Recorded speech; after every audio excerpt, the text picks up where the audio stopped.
Assalamualaikum warahmatullahi wabarakatuh. Bagaimana kabarnya anak-anak? Semoga sehat-sehat semua ya. Mari kita belajar.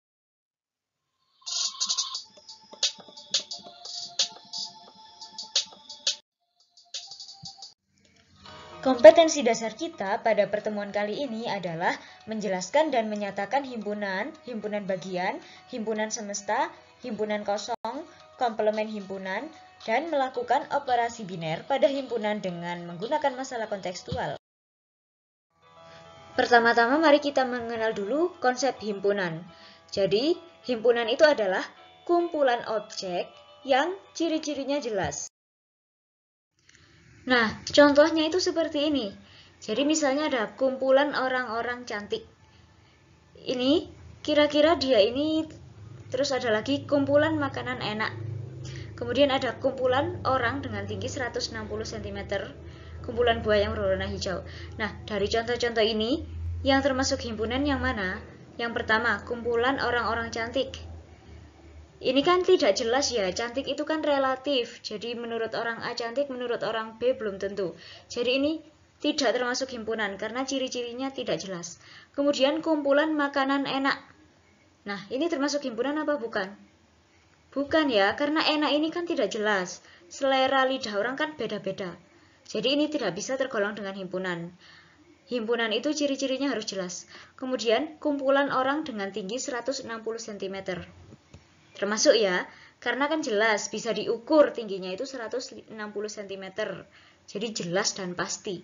Kemudian kumpulan buah yang berwarna hijau. Himpunan apa bukan? Ya, himpunan. Kan bisa jelas terlihat buah yang warnanya hijau, yang tidak hijau. Jadi kan jelas. Jadi seperti itu yang dimaksud dengan himpunan. Nah, himpunan itu disajikan dengan berbagai cara. Yang pertama dengan menuliskan sifat yang dimiliki anggotanya, kemudian menyebutkan anggotanya. Lah, kemudian ada menggunakan notasi pembentuk himpunan. Seperti apa? Mari kita bahas satu persatu ya. Jadi, cara pertama dalam menuliskan himpunan yaitu menuliskan sifat yang dimiliki anggotanya. Contohnya seperti ini. Jadi, A adalah himpunan bilangan genap kurang dari 12. Jadi seperti itu. Terus ada lagi contoh, B adalah himpunan nama siswa berawalan D. Kemudian ada C adalah himpunan semua bilangan prima yang kurang dari 10. Jadi seperti itu ya. Sifat-sifat anggotanya dituliskan. Dengan membaca seperti itu saja kan kita sudah tahu kira-kira isinya siapa saja. Cara yang selanjutnya yaitu dengan menyebutkan anggotanya. Jadi langsung ditulis. Misalnya ini himpunan A adalah bilangan genap yang kurang dari 12.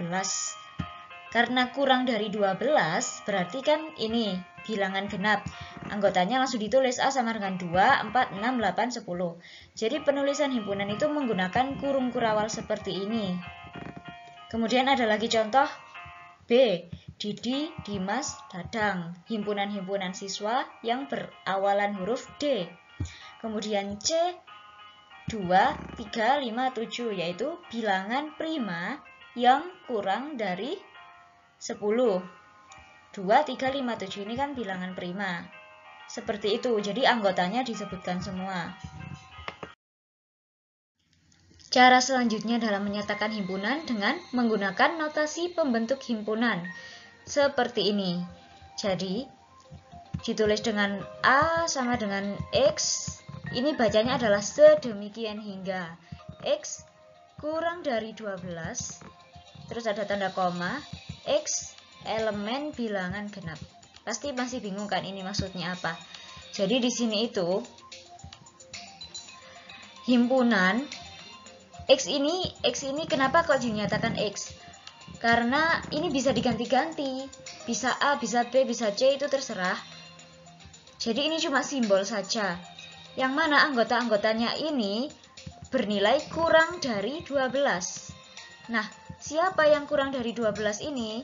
Yang kurang dari 12 adalah bilangan genap. Ini, simbol E ini dinamakan elemen. Elemen itu artinya adalah anggota. Jadi, himpunan A itu isinya adalah suatu bilangan X Yang mana sedemikian sehingga X ini nilainya kurang dari 12 dan X ini adalah bilangan genap. Jadi gampangannya ini adalah bilangan genap yang kurang dari 12. Agar lebih jelas lagi, kita lanjutkan ke contoh berikutnya. Himpunan C. Himpunan C ini adalah suatu bilangan, ya, dinotasikan dengan X, sedemikian hingga nilai X ini kurang dari 10, dan X anggota bilangan prima. Jadi ini adalah bilangan prima yang nilainya kurang dari 10. Jadi begitu ya. Terus kita lanjut ke contoh berikutnya. Ada suatu himpunan D.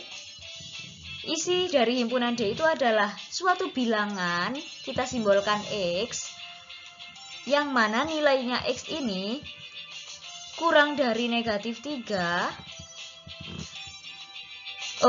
Lebih dari negatif 3. Terus X ini juga kurang dari atau sama dengan 12. Yang mana X ini adalah bilangan bulat.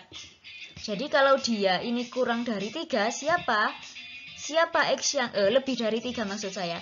Siapa nilai X yang lebih dari negatif 3? Ya ada negatif 2, ada negatif 1, ada 0. Dia adalah bilangan bulat. Bilangan bulat itu terdiri dari bilangan bulat positif dan bilangan bulat negatif. Nah, nilainya X ini kurang dari atau sama dengan 12. Kalau kurang dari atau sama dengan, berarti 12 ini juga termasuk. Jadi anggotanya D ini siapa?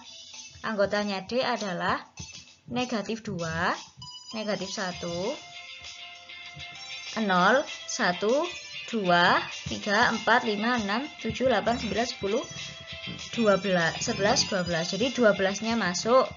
Nah, ini dia akan diawali dari negatif 2 karena nilai X-nya ini adalah lebih dari negatif 3.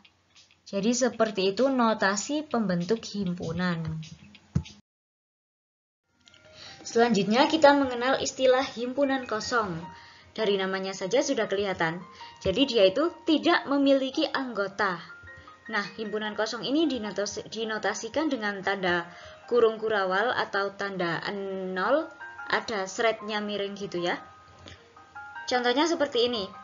Himpunan bilangan ganjil yang bisa dibagi 2. Kalau bilangan ganjil ya tidak bisa dibagi 2, ya kan? Makanya kalau ada himpunan bilangan ganjil yang bisa dibagi 2, siapa? Ya tidak ada, makanya dia termasuk himpunan kosong karena tidak ada anggotanya. Kemudian ada contoh lagi, himpunan bilangan cacah yang kurang dari 0. Nah, bilangan cacah, ayo diingat-ingat materinya di SD.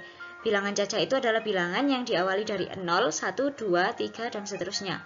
Berarti nilai yang paling kecil dari bilangan cacah adalah 0. Jadi kalau ditanya ada bilangan cacah yang kurang dari 0, apakah ada?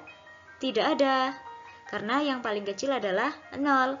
Jadi himpunan bilangan cacah yang kurang dari 0 ini tidak ada anggotanya atau bisa dikatakan himpunan kosong. Selanjutnya kita mengenal istilah diagram Venn. Jadi begini, jika di sebuah kelas jumlah muridnya adalah 20 siswa. Terus kemudian terdapat 5 siswa menyukai soto, terus 6 siswa menyukai bakso, dan ada 9 siswa menyukai nasi goreng. Nah, itu kan kita bingung ya, penyajiannya yang lebih mudah seperti apa. Nah, kita misalkan jumlah murid kelas 7C sebanyak 20 siswa ini dinamakan himpunan semesta atau dilambangkan dengan S. Jadi kenapa dinamakan semesta? Karena dia ini adalah isinya adalah jumlah keseluruhan murid di 7C yaitu sebanyak 20 siswa.